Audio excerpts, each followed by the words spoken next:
लिखो ना है बोर्ड पे नाम। इसलिए आपको नहीं पता कि नाम लिखना पड़ता है? सरकारी आदमी हो क्या? नहीं, सरकारी नहीं हूँ। कोई आप अपनी आईडी दिखाओ, सरकारी आदमी हो। किस बात के लिए नाम भाई नाम लिखना पड़ता है, जब तो पता है किसकी दुकान है। किसकी मतलब किसकी दुकान है ये? क्या बताएं आपको? उसी तरीके से एक व्यक्ति बिरयानी शॉप पर पहुंच जाता है और वो बोलता है कि आपकी दुकान का नाम क्या है। मगर वैसे ही दीपक की तरह यहाँ पर भी एक व्यक्ति कूद जाता है और वो व्यक्ति इससे पूछता है, आज मेरी रिहाई हो गई। भाइयों, पहली बात तो ये, मैं हाथ जोड़कर उनका धन्यवाद करता हूँ पूरे पुलिस प्रशासन का। उनका काफी मेरे साथ सहयोग रहा और कारागार पुलिस का भी मेरे साथ काफी सहयोग रहा। वह खुलेआम कह रहा है कि पुलिस प्रशासन ने उसका साथ दिया और वह मुसलमानों के खिलाफ अपनी गतिविधियां जारी रखेगा। कि वो मेरी मां के सामने मेरी मां को गालियां दे रहे थे, मैं बेबस कुछ नहीं कर पाया। इनमें से एक व्यक्ति एक स्लेब को उठाकर उस व्यक्ति के सर पर मारने की कोशिश करता है, मगर यह बुजुर्ग अपनी जान के ऊपर खेलकर वो भी लड़ाई में कूद जाता है और उस व्यक्ति को बचाने की कोशिश करता है। तो दोस्तों, आप सभी लोग जानते हैं कि उत्तराखंड के अंदर एक मामला हुआ, मोहम्मद दीपक वाले केस की मैं बात कर रहा हूं, जहां पर मोहम्मद दीपक ने जिस तरीके से एक भाईचारे का और इस देश के अंदर शांति का पैगाम दिया, तो वो इस देश के अंदर अब धीरे धीरे दिखने भी लगा है। कुछ ऐसी घटनाएं हमारे देश के अंदर और भी होने वाली थी, जिस तरीके से कुछ लोग दंगा फसाद करने की पूरी तरीके से साजिशें करते हैं, कहीं पर खाने पीने की चीजों को लेकर, कहीं पर दुकानों की नाम को लेकर।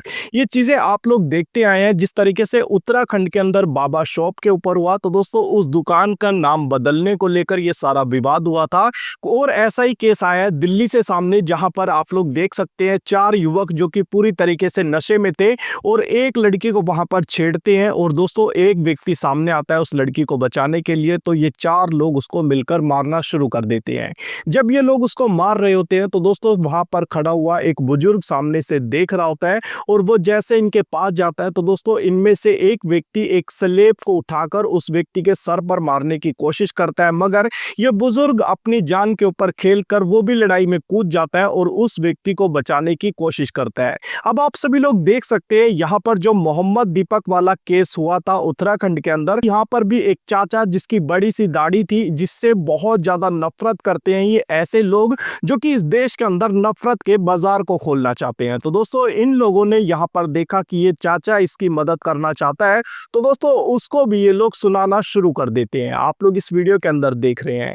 अब मैं आप लोगों को कुछ और ऐसे चेहरे दिखाना चाहता हूं जो कि इस देश के अंदर पूरी तरीके से नफरत फैलाने की कोशिशें करते हैं। यहाँ पर एक युवक एक्स पर इस वीडियो को शेयर करते हुए लिखते हैं कि क्या हाल बना दिया है इन लोगों ने दिल्ली का। वीडियो में जिस युवक को गुंडे मार रहे हैं उसने एक महिला की रक्षा करने के लिए साहस दिखाया था।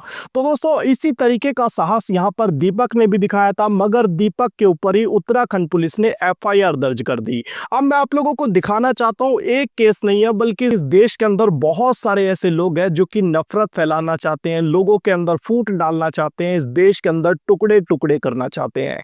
मैं आप लोगों को दिखाना चाहता हूँ, यहाँ पर ये दक्ष चौधरी को भी आप लोग जानते होंगे, जो कि अलग अलग लड़ाई झगड़ों के अंदर इसकी वीडियोस वायरल होती रहती है। कहीं पर ये किसी क्रिएटर को मारता हुआ नजर आता है तो कहीं पर इसकी लड़ाई दंगे किसी तरीके की वीडियो सामने आती है। तो दोस्तों ये व्यक्ति वो है जिसको आज भी पुलिस ढूंढ रही है। कई मामलों में इसके ऊपर पर्चे दर्ज हो चुके हैं, मगर दोस्तों ये व्यक्ति भी पूरी तरीके से इसी तरीके की मानसिकता रखता है। और दोस्तों यहाँ पर जो मोहम्मद दीपक का केस हुआ, दक्ष चौधरी भी बात करता है कि मैं उत्तराखंड में जाऊंगा, दीपक को दिखा देंगे, हम ये कर देंगे, वो कर देंगे, बहुत सारी बकवास ये व्यक्ति भी करता हुआ नजर आता है।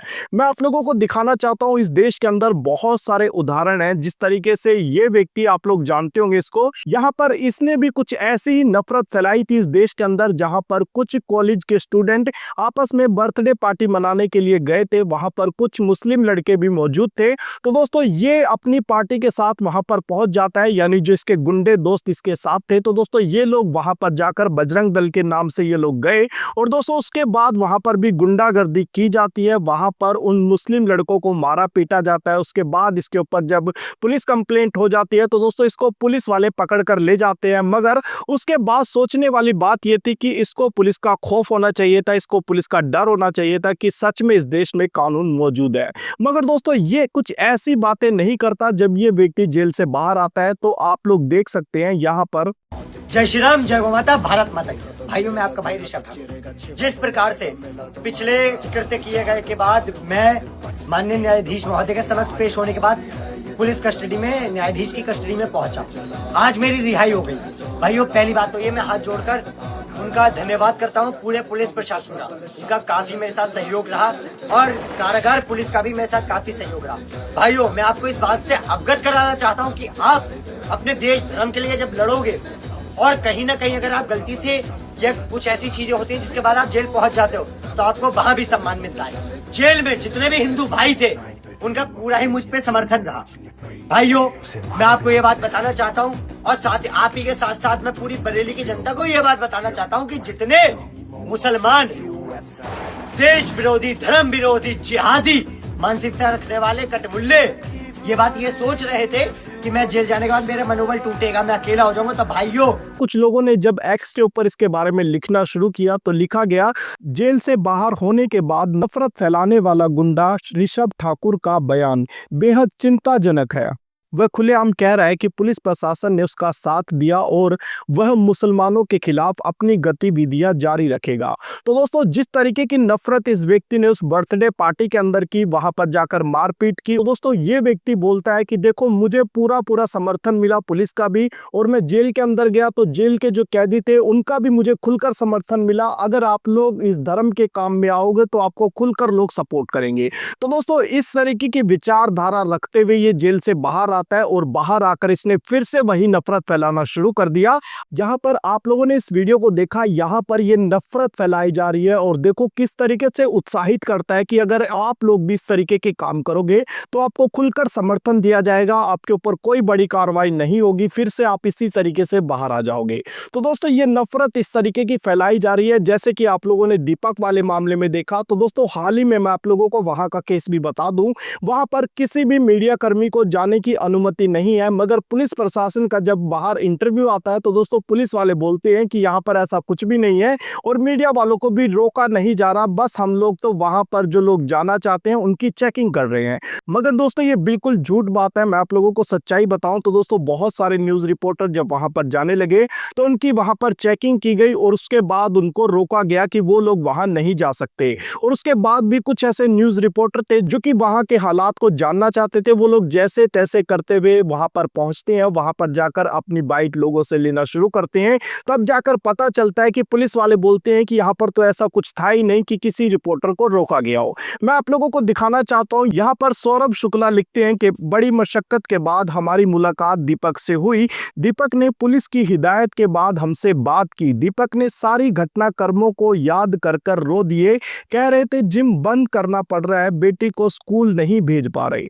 तो दोस्तों, आप लोग यहां पर देख सकते हैं, एक व्यक्ति जिसने एक व्यक्ति की मदद की, वहां पर कुछ ऐसे गुंडे जो कि वहां पर पहुंचे थे उनसे मदद करता है, उसको बचा लेता है। तो दोस्तों, उसके बाद उसी को टारगेट किया जाता है, उसी का कामकाज बंद है, वो अपनी बेटी को स्कूल भी नहीं छोड़ सकता। अब आप लोग यहां पर देखिए, एक और यूजर जब यहां पर लिखते हैं इसी घटना के बारे में, तो दोस्तों यहां पर लिखा गया है, सौरभ ने दीपक से सवाल किया कि बजरंग दल वालों ने क्या किया।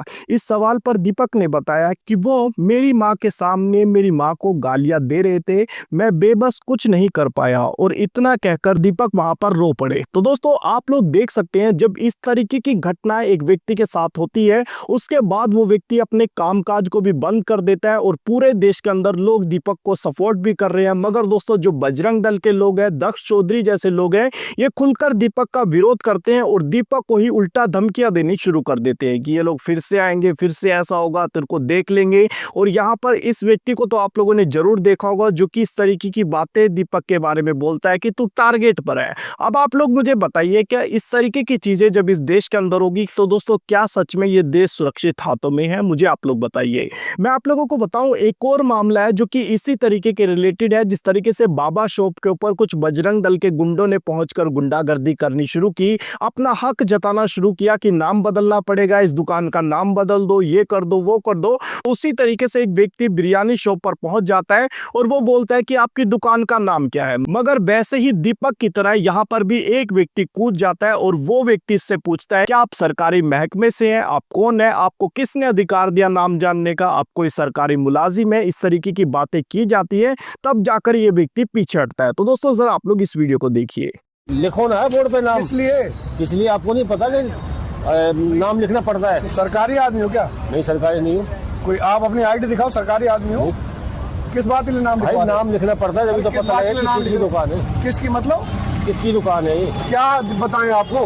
किसकी दुकान है? आपकी दुकान है क्या? रिश्तेदारी करनी है। ये आपकी दुकान है क्या? दुकान चाहे किसी की भी हो, रिश्तेदारी करनी आपकी है। दुकान है क्या? मैं दुकान वाले से नाम मैं आपसे पूछ रहा हूँ, नहीं, आप आपको क्यों मिर्च लग रही है भाई? आपकी दुकान है अरे क्या? भाई मुझे बताओ यहाँ पर ममता राजगढ़ ने जब इस वीडियो को शेयर किया तो लिखा, कट्टर भक्त गया था बिरयानी की दुकान पर नाम पूछने, जागरूक आदमी ने हालत खराब कर दिया, मोहम्मद दीपक बनकर लोग आगे आ रहे हैं, सलूट है आपको। मैं आप लोगों को एक चीज बताऊं कि जिस तरीके से यहाँ पर ये व्यक्ति एक व्यक्ति का नाम पूछता है, आपकी दुकान का नाम क्या है, आपका नाम क्या है, इस तरीके की चीजें जब करता है तो दोस्तों संविधान के अंदर कोई भी इस तरीके की चीज नहीं लिखी कि हमारे देश के अंदर कोई भी किसी भी नाम से दुकान खोल सकता है, मगर ये लोग इस तरीके से लोगों को डराते हैं कि आप ये नहीं कर सकते, आप वो नहीं कर सकते, जबकि संविधान सभी को अधिकार देता है, कोई भी किसी भी धर्म को मान सकता है, कोई भी कहीं पर जा सकता है, कोई भी इस देश के अंदर कहीं पर भी आ जा सकता है। मगर दोस्तों ये लोग किस तरीके से हर चीज के ऊपर रोक लगाते हैं, किस तरीके से हर एक चीज के ऊपर टोका जाता है, तो दोस्तों क्या ये संविधान के दायरे में है? मुझे कमेंट बॉक्स में बताइए।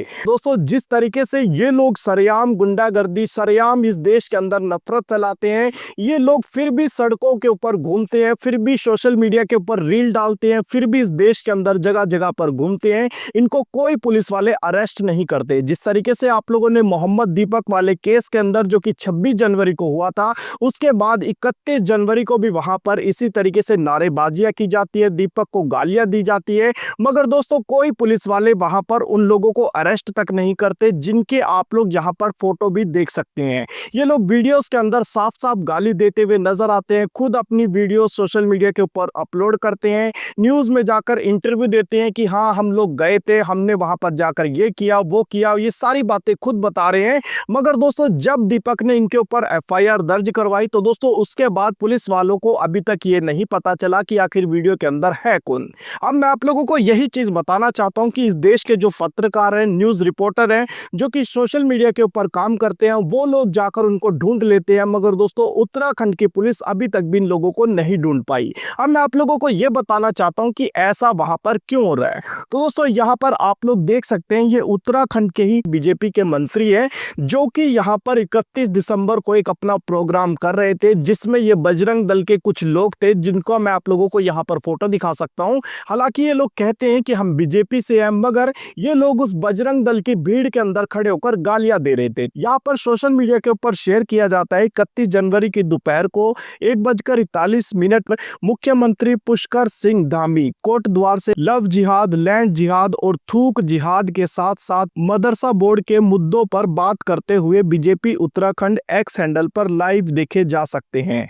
ये उसी का हिस्सा है, ये वह दिन है जब दीपक कुमार को 150 लोगों ने घेरा। तो दोस्तों अब आप लोग यहाँ पर इस चीज को देख सकते हैं, जब वहां का मुख्यमंत्री इस तरीके की बातें करता है और जो लोग बीजेपी से बताते हैं अपने आप को यहाँ पर सौरभ नोडियाल, तो दोस्तों जब ये लोग खुलकर कहते हैं कि हम लोग गए थे, हम लोगों ने वहां पर जाकर नारेबाजियां भी की, मगर दोस्तों पुलिस को अभी तक इस बात के बारे में नहीं पता चलता कि 31 जनवरी को वहां पर गाली गलौज करने वाला, नारेबाजियां करने वाला कौन लोग थे। पुलिस को यह भी नहीं पता चलता कि आखिर 31 जनवरी को वहां पर हुआ क्या था, किसने वहां पर गालियां दी। पुलिस ने अभी तक किसी के ऊपर भी नाम लिखकर किसी के ऊपर एफआईआर दर्ज नहीं की, सभी को अज्ञात बताया गया है।